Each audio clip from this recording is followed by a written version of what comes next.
Dear students, കഴിഞ്ഞ ക്ലാസ്സിൽ നമ്മൾ നമ്മുടെ ഫസ്റ്റ് യൂണിറ്റായ ഗ്ലിംസസ് ഓഫ് ഗ്രേറ്റ്നെസ്സിൻ്റെ ഭാഗമായി ഒരു അനക്ഡോട്ട് പഠിക്കുകയുണ്ടായി അല്ലേ? Yours first speech. അവിടെ നമ്മൾ കണ്ടു എബ്രഹാം ലിങ്കൺ വളരെ നന്നായി പ്രസംഗിക്കുന്ന ഒരു കുട്ടിയായിരുന്നു. പക്ഷേ അന്ന് ആ വേദിയിൽ അവന് പ്രസംഗിക്കുവാൻ പ്രേരണ നൽകിയത് സുഹൃത്തായ ഡെനിസ് ഹാങ്സ് ആയിരുന്നു. നമ്മൾ മടിച്ചു നിൽക്കുന്ന അവസരങ്ങളിൽ നമ്മൾ മുന്നോട്ട് നയിക്കുവാൻ നമ്മുടെ പ്രിയപ്പെട്ടവരുടെ പ്രോത്സാഹനവും പ്രേരണയും ആവശ്യമായി വരാറുണ്ട്. ഒരു വിദ്യാർത്ഥിയെ അല്ലെങ്കിൽ ഒരു കുട്ടിയെ സംബന്ധിച്ച് പലപ്പോഴും അവൻ്റെ കുടുംബമായിരിക്കും, അവൻ്റെ പേരൻസ് ആയിരിക്കും ഇത്തരം പ്രോത്സാഹനമായി തീരുക. കുടുംബത്തിനുള്ളിലാണ് പലപ്പോഴും നമ്മുടെ ഗുഡ് ക്വാളിറ്റീസ് ആദ്യം പ്രോത്സാഹനം കിട്ടുക. കൂടുമ്പോൾ ഇമ്പമുള്ളതാണ് കുടുംബമെന്നും father and mother I love you അതാണ് ഫാമിലി എന്നും ഒക്കെ പറയാറുണ്ടല്ലോ. Parents has a great role in the overall development of their children എന്ന ആശയത്തെ ബേസ് ചെയ്ത ഷോർട്ട് സ്റ്റോറി നമുക്ക് പഠിക്കുവാനുണ്ട്. His name is his first flight. Is written by famous Irish novelist and short story writer Liam O'Flaherty. ടോപ്പിലേക്ക് കടക്കും മുമ്പ് നമുക്ക് Liam ഓഫ് ഫ്ലറ്റിയെ ഒന്ന് പരിചയപ്പെടാം. Liam O'Flaherty was an Irish novelist and short story writer in the first part of 20th century. ഒരു novelist ആകുന്നതിന് മുൻപ് he was A soldier in the Irish girls. പിന്നെ തുടർന്ന് ഡബ്ലിൻ യുദ്ധം നടക്കുന്നു. അദ്ദേഹം ഐറിഷ് വിടുന്നു, ലണ്ടനിലേക്ക് താമസം ആരംഭിക്കുന്നു. There in 1923 he published his first short story named The Sniper. Then came his first novel Thy Neighbor's Wife. Yet his best-selling novel was The Informer that published in the year 1925. 1927 ശേഷം ഇദ്ദേഹം കുട്ടികൾക്ക് വേണ്ടി ധാരാളം പുസ്തകങ്ങൾ തയ്യാറാക്കുകയുണ്ടായി. In 1927 he published his first book for children, The Fair Goose and Two Other Stories, and 1932 The Wild Zone and Other Stories. His works are noted for their psychological insight into the problems and the way of overcoming them. ഇതിൻ്റെ കൃതികളുടെ പൊതുവായൊരു പ്രത്യേകത എന്ന് പറയുന്ന പ്രശ്നങ്ങളെ ഒരു മനഃശാസ്ത്രപരമായ ഉൾക്കാഴ്ചയോടെ കാണുകയും പരിഹാരം കണ്ടെത്തുകയും ചെയ്യുന്നതാണ്. The story in your book, His First Flight, is one of his best stories for children. It carries all the qualities of a Liam Flatty work.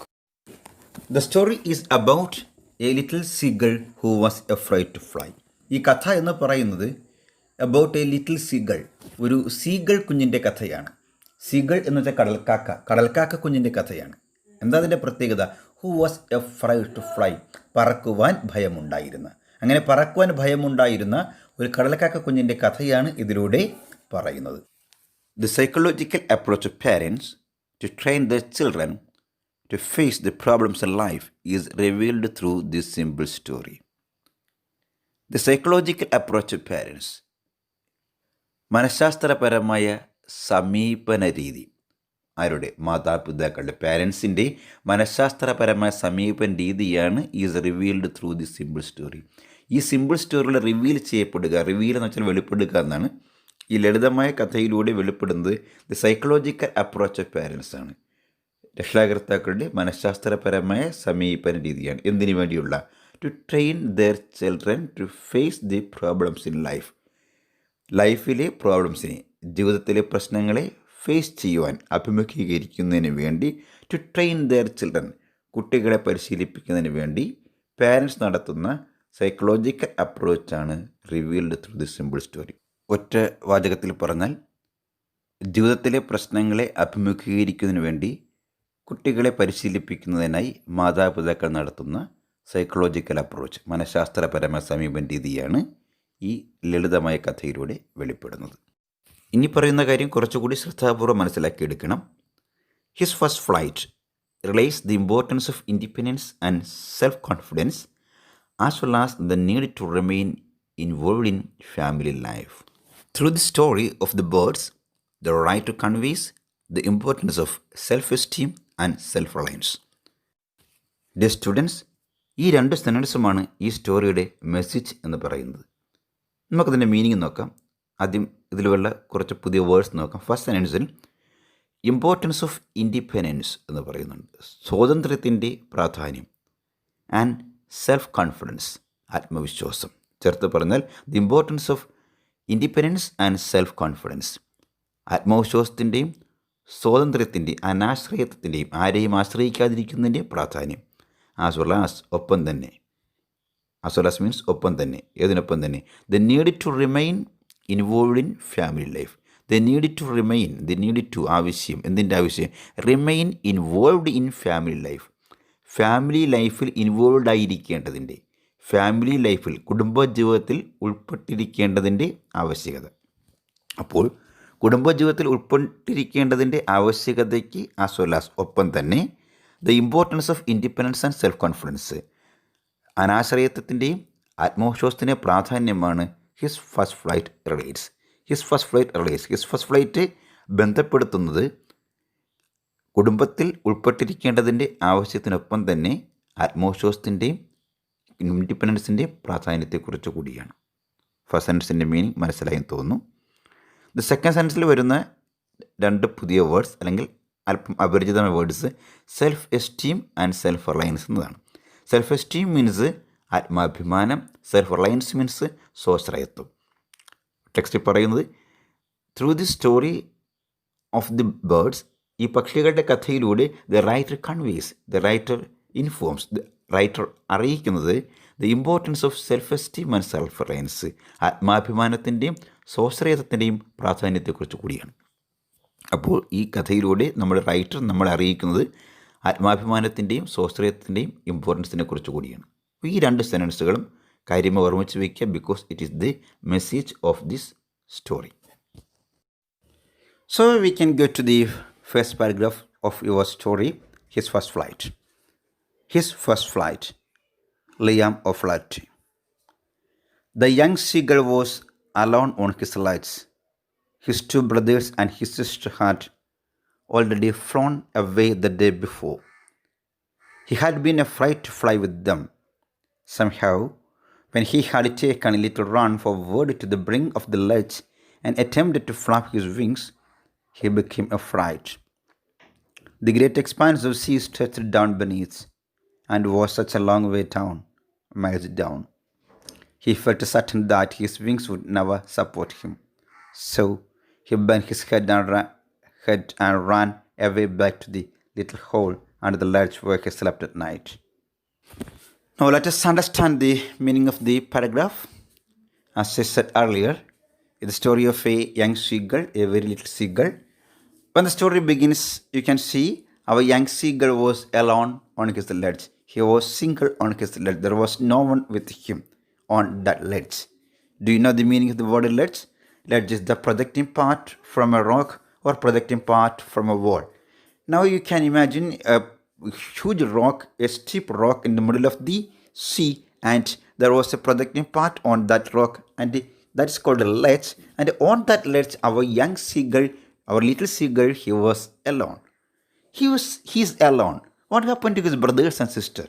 Yes, he had two brothers and one sister, but his brothers and sister had already flown away the day before. The previous day. The previous day, his two brothers and one sister flew away, had flown away. Flown is the third form of the word fly. Fly, flew, and flown. So the previous day, the day before, his two brothers and his sister, his younger sister, had flown away. Then why he didn't fly with them? Yes, he had been afraid to fly with them. He had some fear to fly with them. He had not courage to fly with them. Didn't he try to fly with them? Yes, he tried. He had taken a little run forward to the brink of the ledge. He had taken a little run. He ran to the brink of the ledge, ran forward to the brink of the ledge. Forward means one word, to the front side, to the brink of the ledge, to the margin of the ledge, to the extreme side of the ledge. He ran to the extreme side of the ledge and attempted to flap his wings. Means he tried to flap, he tried to flutter, he tried to spread his wings, but he became afraid. What made him afraid? The great expanse of sea, that great expanse of sea, that large area of the sea, the stretch of sea, stretched down beneath. When he ran to the brink of the ledge and flapped his wings, he saw a great expanse of sea, a great region, a large area of sea below him, beneath him. That great expanse of sea made him afraid. He saw the sea, the great expanse of sea, such a long way down, miles down from his legs. He could see the large expanse of sea. That sight of that sea made him afraid. So he felt certain that means he felt sure that he was sure that his wings would never support him. He believed that his wings would never support him over that great expanse of sea. His wings would never support him over that great stretch of great area of sea. So he became afraid and he bent his head. He bent his head means he down his head. He bowed his head and ran away back to the little hole under the ledge where he slept at night. നമുക്കത് കുറച്ചുകൂടി ലളിതമായി സൂക്ഷ്മമായി മനസ്സിലാക്കാൻ നോക്കാം. The young seagull was alone on his ledge. കുഞ്ഞു seagull തൻ്റെ ലെഡ്ജിൽ നിന്ന് ഒറ്റയ്ക്കായിരുന്നു. ലെഡ്ജ് എന്ന വാക്കിൻ്റെ meaning project part from a wall or a rock എന്നാണ്. ഒരു പാറയിൽ നിന്നോ ഭിത്തിയിൽ നിന്നോ പുറത്തേക്ക് തള്ളി നിൽക്കുന്ന ഭാഗത്തെ തിട്ട അല്ലെങ്കിൽ തിടമ്പ്, അതിനെയാണ് നമ്മളെന്ത് പറയുക, ലെഡ്ജ് എന്ന് പറയുക. ഇവിടെ young seagull was alone on his ledge. നിങ്ങളുടെ ടെക്സ്റ്റിൽ കൊടുത്തിരിക്കുന്ന പിക്ചറിൽ ഒരു ലെഡ്ജ് കാണാം. പക്ഷേ അത് ലെഡ്ജ് തന്നെയാണ്. പക്ഷേ ഒരു പ്രോബ്ലം, നമ്മുടെ കഥയുമായി ബന്ധപ്പെട്ട് പറയുകയാണെങ്കിൽ ഈ ലെഡ്ജ് കഴിഞ്ഞ് വീണ്ടും മുകളിലേക്ക് ആ റോക്കിൻ്റെ സ്റ്റീപ്പ് റോക്കിൻ്റെ ഭാഗം വേണമായിരുന്നു. അതുകൊണ്ടാണ് ഞാൻ മറ്റൊരു പിക്ചർ കൊടുത്തിരിക്കുന്നത്. ഓക്കെ, എന്തായാലും young seagull he was alone on his ledge. തൻ്റെ തിട്ടയിൽ നമ്മുടെ യങ് സീഗൾ ഒറ്റയ്ക്കായിരുന്നു. വൈ ഹി വാസ് എലോൺ എന്ന് ചോദിച്ചാൽ his 2 brothers and his sister had already flown away the day before, തലേ ദിവസം തന്നെ. അത് നമ്മുടെ കഥ നടക്കുമ്പോൾ നമ്മുടെ യങ് സീഗൾ ഒറ്റയ്ക്ക് കാണുന്നതിൻ്റെ തലേ ദിവസം തന്നെ ഹിസ് 2 brothers, അവൻ 2 സഹോദരങ്ങളും 1 സഹോദരിയും had flown away, പറന്ന് പോയി കഴിഞ്ഞിരുന്നു. ഫ്ലോൺ എന്ന് പറയുന്നത് ഫ്ലോയുടെ ഫോം അല്ല. ഫ്ലോയുടെ ഫോം ഫ്ലോയിഡ് എന്നാണ്. ഫ്ലൈയുടെ ഫോമാണ് ഫ്ലൈ, ഫ്ലീ, ഫ്ലോൺ എന്നത്. ഓക്കെ, ഇനി പറയുന്നത് he had been afraid to fly with them. തലേ ദിവസം തൻ്റെ ബ്രദേഴ്സും സിസ്റ്ററും പറന്നു പോയെങ്കിലും അപ്പോൾ he had been afraid to fly with them, അവൻ അവർക്കൊപ്പം പറന്നു പോകാൻ ഹാഡ് ബീൻ എഫ്രൈഡ്, ഭയമുള്ളവനായിരുന്നു. എഫ്രൈഡ് എന്ന വാക്ക് it's an adjective, means having the fear, ഭയമുള്ള എന്നാണ്. ഭയം അല്ലെങ്കിൽ ഭയപ്പെടുക എന്ന വാക്ക് ഫിയർ എന്നാണ്. അതായത് ഭയന്നു എന്ന് പറയുന്നതിന് വേണ്ടിയിട്ട് ഹി എഫ്രൈഡ് എന്ന് പറയരുത്. കാര്യം എഫ്രൈഡ് ഒരു വേർബല്ല. ഭയന്നു എന്ന് പറയാൻ വേണ്ടി ഹി ഫിയേഡ് എന്ന് പറയണം. അവൻ ഭയമുള്ളവനാണെങ്കിൽ ഹി വാസ് എഫ്രൈഡ് എന്ന് വേണം പറയാൻ.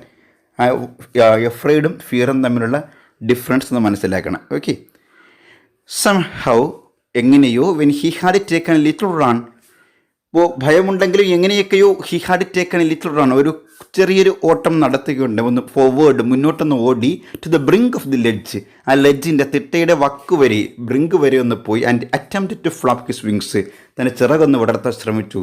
ഹി ബിക്കെയിം അഫ്രൈഡ്, അവൻ ഭയമുള്ളവനായി തീർന്നു. ചിറക് വിടർത്തിയപ്പോൾ വീണ്ടും ഭയന്നു പോയി. കാരണം the great expanse of sea stretched down beneath, തൊട്ട് താഴെ ചുവട്ടിലായിട്ട് ഗ്രേറ്റ് എക്സ്പാൻസ് ഓഫ് സീ, കടലിൻ്റെ വിശാലത സ്ട്രെച്ച് ഡൗൺ ചെയ്തിരിക്കുന്ന, പരന്ന് കിടക്കുന്ന കടലിൻ്റെ വിശാലത കണ്ടു. It was such a long way down, അത് ഒരുപാട് താഴെയാണ്, മൈൽസ് ഡൗൺ. അവൻ നിൽക്കുന്ന ലെഡ്ജിൽ നിന്ന് ഒരുപാട് താഴെയായിട്ട്, മൈലുകളോളം താഴെയായിട്ട് വിശാലമായി കിടക്കുന്ന കടലിൻ്റെ കാഴ്ച, അതാണ് അവനെ ഭയപ്പെടുത്തിയത്.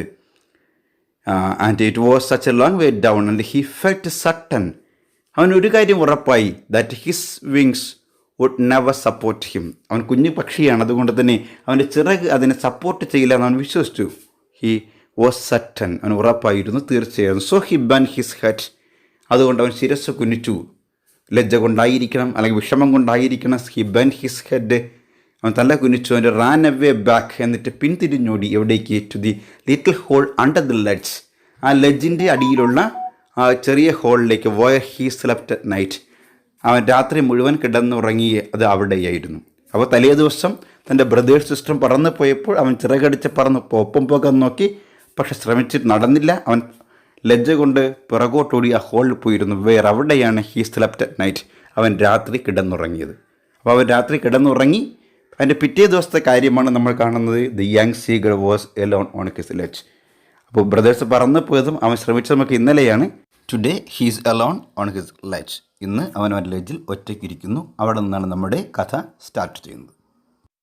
Now to the second paragraph. Even when each of his brothers and his little sister, whose wings were far shorter than his own, ran to the brink, flapped their wings, and flew away. He failed to muster up courage to take that plunge, which appeared to him so desperate. His father and mother had come around, calling to him shrilly, scolding him, threatening to let him starve on his ledge unless he flew away. But for the life of him, he could not move. Now we can go to the meaning and explanations. First sentence is very lengthy. Even when each of his brothers and his little sister, whose wings were far shorter than his own, ran to the brink, flapped their wings, and flew away, he failed to muster courage to take that plunge, which appeared to him so desperate. Is lengthy, right? നമുക്ക് പക്ഷേ ഇതിനെ വളരെ easy ആയിട്ട് മനസ്സിലാക്കാം. ഇതിൽ 2-3 new words ആണുള്ളത് നിങ്ങളെ സംബന്ധിച്ച്. First one muster up. Muster up means collect, സമാഹരിക്കുക എന്നാണ്. ടെക്സ്റ്റിൽ പറഞ്ഞിരിക്കുന്ന മാസ്റ്ററപ്പ് കറേജ് എന്നാണ്. മീൻസ് ധൈര്യം സമാഹരിക്കുക. പക്ഷേ സെൻറ്റൻസ് ഫുള്ളി പറഞ്ഞാൽ he failed to muster up courage എന്നാണ്. ഇവിടെ failed means could not. So he failed to muster up courage means he could not collect courage. അവന് ധൈര്യം സമാഹരിക്കാൻ കഴിഞ്ഞില്ല. Next word plunge. The word plunge means to jump or dive എന്നാണ്. കുതിക്കുക, ചാടുക എന്നാണ്. To take that plunge means അങ്ങനെ ചാടുവാൻ അല്ലെങ്കിൽ കുതിക്കുവാൻ എന്നാണ്. ടെക്സ്റ്റിൽ അതിൻ്റെ ഫുള്ളായി പറഞ്ഞിരിക്കുന്നത് yes he failed to muster up courage to take that plunge. നമ്മൾ നേരത്തെ കണ്ടു he failed to muster up courage means അവന് ധൈര്യം സംഭരിക്കാൻ കഴിഞ്ഞില്ല. For what? To take that plunge, ആ അന്ന് ഡൈവ് ചെയ്യുവാൻ. അപ്പോൾ കുതിക്കുവാനുള്ള ധൈര്യം കണ്ടെത്തുവാൻ, സമാഹരിക്കുവാൻ അവന് കഴിഞ്ഞില്ല എന്നാണ് ആ സെക്കൻഡ് വേർഡിൻ്റെ meaning. Next word appeared to. Appeared to means seemed to or felt എന്നാണ്. ടെക്സ്റ്റിൽ പറഞ്ഞിരിക്കുന്നത് which appear to him means which seemed him, അതവന് തോന്നി. എന്ത് തോന്നി? ടെക്സ്റ്റിൽ പറഞ്ഞ നെക്സ്റ്റ് വേർഡ് ഡെസ്പറേറ്റ് എന്നാണ്. The word desperate meaning hopeless എന്നാണ്. So desperate means very hopeless, തികച്ചും പ്രതീക്ഷയ്ക്ക് വകയില്ലാത്തത്. Which appear to him so desperate means അവന് തീർത്തും പ്രതീക്ഷയ്ക്ക് വകയില്ലാത്തതായി തോന്നി എന്നാണ്. നമുക്ക് ആ സെൻറ്റൻസിൻ്റെ മീനിങ് ഒരുമിച്ച് നോക്കാം. Even when each of his brothers and his little sister. Each of his brothers എന്ന് വെച്ചാൽ അവൻ്റെ ബ്രദേഴ്സിൽ ഓരോരുത്തരും, ആൻഡ് ഹിസ് ലിറ്റിൽ സിസ്റ്റർ അവൻ്റെ ഇളയ സഹോദരി, കുഞ്ഞു സഹോദരി. അവൻ്റെ സഹോദരി യങ്ങർ ദാൻ ഹിം, അവനേക്കാൾ ഏറെ പ്രായം കുറഞ്ഞതാണ്. അതുകൊണ്ടാണ് ഹിസ് ലിറ്റിൽ സിസ്റ്റർ എന്ന് പറഞ്ഞിരിക്കുന്നത്. മാത്രമല്ല സിസ്റ്ററിനെ കുറച്ചുകൂടി ഒരു എക്സ്പ്ലനേഷൻ ഉണ്ട്. Whose wings were far shorter than his own. അവളുടെ ചിറകുകൾ, her wings were far shorter than, more shorter than his own. അവൻ്റെ ചിറകുകളേക്കാൾ, അവൻ്റെ ചിറകിനേക്കാൾ ഫാർ ഷോർട്ടർ, ഏറെ ചെറുതാണ് അവളുടെ ചിറകുകൾ. എന്നിരുന്നിട്ടും ഇവിടെ നമുക്കറിയാം ഷോർട്ട് എന്ന വേർഡിൻ്റെ കമ്പാറ്റീവ് ഫോമാണ് ഷോർട്ടർ. ഷോർട്ട് ചെറുത്, ഷോർട്ടർ ഏറെ ചെറുത്. അതിൻ്റെ കൂടെ സാധാരണ ഫാർ ഷോർട്ടർ എന്ന് പറയാറില്ല. പക്ഷേ ഇവിടെ എങ്ങനെ പറഞ്ഞിരിക്കുന്നത് തീരെ ചെറുത് എന്ന് കാണിക്കുന്നതിന് വേണ്ടിയിട്ടാണ്. ഒന്നുകൂടി നോക്കാം. Each of his brothers and his little sister whose wings were far shorter than his own. അവൻ്റേതിനേക്കാൾ ഏറെ ചെറിയ ചിറകുകളുള്ള ആ സഹോദരിയും അവൻ്റെ ഓരോ ബ്രദേഴ്സും റാൻ ടു ദി ബ്രിങ്ക്, ആ ബ്രിങ്കിലേക്ക് ഓടി. You know the brink, the margin, side. Ran to the brink of the ledge, ran to the side of the ledge, ലെഡ്ജിൻ്റെ വക്കിലേക്ക് ഓടി. Flapped their wings, they waved their wings, അവരുടെ ചിറകുകൾ വീശി. And flew away, അവർ പറന്നകന്നു. അപ്പോൾ പോലും എന്ന് കിട്ടുന്നതിന് വേണ്ടിയാണ് തുടക്കത്തിൽ ഈവൻ വെൻ എന്ന് പറഞ്ഞിരിക്കുന്നത്. അപ്പോൾ അവൻ്റെ 2 ബ്രദേഴ്സും അവൻ്റെ ഇളയ സഹോദരിയും ആ ബ്രിങ്കിലേക്ക് ഓടി. ഫ്ലാപ്പ് ദർ വിങ്സ്, ചിറകുകൾ വിടർത്തി. ആൻഡ് ഫ്ലൂ എവേ, പറന്നകന്നു. ഈവൻ വെൻ, അപ്പോൾ പോലും. He failed to muster up courage, അവന് ധൈര്യം സമാഹരിക്കാൻ കഴിഞ്ഞില്ല. For what? To take that plunge, ആ ഒരു ഡൈവ്. തൻ്റെ ബ്രദേഴ്സും സിസ്റ്റേഴ്സും എടുത്ത ആ ഒരു ഡൈവിനുള്ള ധൈര്യം സംഭരിക്കുവാൻ കഴിഞ്ഞില്ല. And it failed. He could not muster the courage to take that plunge, which appeared to him so desperate. അവന് തോന്നി ഇറ്റ് വാസ് ഹോപ്പ്ലെസ്, അത് അവനൊരിക്കലും നടക്കാത്തതാണ്, യാതൊരു പ്രതീക്ഷയും വയ്ക്കേണ്ടാത്ത കാര്യമാണെന്ന് അവന് തോന്നി. സോ ഫസ്റ്റ് സെൻറ്റൻസ് ഇത്രയും മീൻ ചെയ്യുന്നുള്ളൂ. His 2 brothers and his little sister flew away. Even then he could not collect courage to take that plunge, take that flight. He was desperate. Next sentence. His father and mother had come around, calling to him shrilly, scolding him, threatening to let him starve on his ledge unless he flew away. But for the life of him, he could not move. His father and mother had come around. His father and mother had returned. അവൻ്റെ അച്ഛനും അമ്മയും മടങ്ങി വന്നിരുന്നു. എങ്ങനെ? Calling to him shrilly. Calling to him, അവനെ വിളിച്ചുകൊണ്ട്. എങ്ങനെ? Shrilly. Shrilly means with high pitched voice, with sharp and voice. കാത് തുളയ്ക്കുന്ന ശബ്ദത്തിൽ അവനെ വിളിച്ചുകൊണ്ട് അവൻ്റെ അച്ഛനും അമ്മയും മടങ്ങി വന്നിരുന്നു. Had come around, had returned. Scold him, rebuked him, അവനെ വഴക്ക് പറഞ്ഞിരുന്നു. പറന്നു ചെല്ലാത്തതിന് his father and mother scold him, അവനെ വഴക്ക് പറഞ്ഞുകൊണ്ട്. കോളിംഗ് ഹിം, അവനെ വിളിച്ചുകൊണ്ട്. ഹാഡ് കം അറൗണ്ട്, മടങ്ങി വന്നു. അവനെ വഴക്ക് പറഞ്ഞും അവനെ ക്ഷണിച്ചുകൊണ്ടും അവൻ്റെ അച്ഛനും അമ്മ മടങ്ങി വന്നിരുന്നു. എന്ന് മാത്രമല്ല, threatening to let him starve on his lights. And they also threatened him, അവന് ഭീഷണിപ്പെടുത്തി. ത്രെറ്റൻഡ് വേർഡ് മീൻസ് ഫ്രൈറ്റൻഡ്, ഭയപ്പെടുത്തി എന്നാണ്. Threaten to let him starve, threaten to leave him starve, അവനെ പട്ടിണിക്ക് ഇടുമെന്ന് പറഞ്ഞു. സ്റ്റാർവിൻ്റെ മീനിങ് നിങ്ങൾക്കറിയാം, പട്ടിണിക്ക് ഇടുക അല്ലെ, സഫർ ഫ്രം ഹങ്കർ, വിശപ്പിനാൽ ബുദ്ധിമുട്ടിക്കുക എന്നർത്ഥം. So his father and mother had come around, calling to him freely, scolding him, threatening to let him starve on his lights. Unless he flee away, unless he flee away, if not he flee away, അവൻ പറന്നു ചെന്നില്ല എങ്കിൽ അവനെ threatening to starve, പട്ടിണിക്കിടുമെന്ന് ഭീഷണിപ്പെടുത്തിക്കൊണ്ട്. And scolding, വഴക്ക് പറഞ്ഞുകൊണ്ട്. And calling to him freely, അവനെ ഉറക്കെ വിളിച്ചും കൊണ്ട്. His father and mother had come around, അവൻ്റെ അച്ഛനും അമ്മയും മടങ്ങി വന്നിരുന്നു. So the father bird and the mother bird used all the tricks to make him fly. What were the tricks they used? They calling him freely, scolding him, and threatening to let him starve on his lights. അവനെ ഉറക്കെ വിളിച്ചു, ശകാരിച്ചു, പട്ടിണിക്കിടുമെന്ന് ഭീഷണിപ്പെടുത്തി. But the writer says, but for the life of him he could not move. But for the life of him. For the life of him means even if the life depended on. ജീവൻ പോയാലും, പക്ഷേ ജീവൻ പോയാലും he could not move, അവൻ അനങ്ങുവാൻ കഴിയുമായിരുന്നില്ല. He was so much afraid of flying, or he that much believed that his wings would not support him over the vast sea. അങ്ങനെ നമ്മൾ 2 paragraph അവസാനിപ്പിക്കുകയാണ്. നിങ്ങൾ ചെയ്യേണ്ടത് റീഡ് അലൗട്ട്, ഒത്തിരി വായിക്കുക. And find the images such as visual images and auditory images. മാത്രമല്ല, നിങ്ങൾ ഇതുവരെ 2 പാരഗ്രാഫ് മനസ്സിലായി കാണും. The writer had minutely observed the character of birds and its behaviour. So സൈഡിൽ 2 ക്വസ്റ്റ്യൻസ് ഉണ്ട്. First question, why was the young seagull afraid to fly എന്നാണ്. Young seagull എന്തുകൊണ്ടാണ് പറക്കുവാൻ ഭയന്നത് എന്നാണ്. യു നോ ദ ആൻസർ, എഴുതി നോക്കുക. Then next, what did the parents do to motivate the young bird when it failed to muster enough courage to fly. പറക്കുവാൻ ധൈര്യം കിട്ടാതിരുന്ന ആ യങ് ബേർഡിനെ ഹൗ ദി പാരൻസ് മോട്ടിവേറ്റഡ്, എങ്ങനെയാണ് നമ്മുടെ പാരൻസ് മോട്ടിവേറ്റ് ചെയ്യാൻ ശ്രമിച്ചത് എന്നുള്ള ആൻസറും 2ഉം എഴുതാൻ വേണ്ടി ശ്രമിക്കുക. ദെൻ ഒരു ക്വസ്റ്റ്യൻ കൂടി നിങ്ങൾ ചെയ്ത് നോക്കുക. What is the theme of this story, ഈ സ്റ്റോറിയുടെ തീം എന്തായിരിക്കുമെന്ന് ഗസ് ചെയ്ത് അതും എഴുതുക. സ്റ്റോറിയുടെ തുടർന്നുള്ള ഭാഗങ്ങൾ നമുക്ക് നെക്സ്റ്റ് ക്ലാസ്സുകളിൽ ഡീൽ ചെയ്യാം. So now bye bye, thank you.